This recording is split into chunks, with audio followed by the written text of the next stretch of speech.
Jestem przeszczęśliwa, że mogę chodzić w tym systemie i jest naprawdę wow.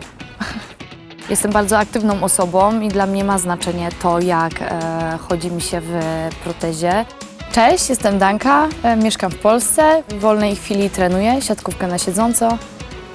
Wcześniej jednak trzeba było przyjeżdżać do protetyka, robić pomiarki, przyjeżdżać, sprawdzać, dopasowywać, a teraz jest to niesamowite. Głowa jest wtedy spokojniejsza, jeśli człowiek jest zaopatrzony w dobry sprzęt, jest spokojniejszy i to jest bardzo ważne u osób po amputacji. Dla mnie niesamowite to jest, jak szybko wykonuje się taki lej, dlatego że nie poświęcam tak dużo swojego prywatnego czasu na to, żeby zrobiona była taka proteza i taki lej. Jest to bardzo ważne. Protetek pokazał mi, jak się tworzy taki lej, więc sam informacja, jak stworzony został ten lej i jak się czułam chodząc, było coś niesamowitego.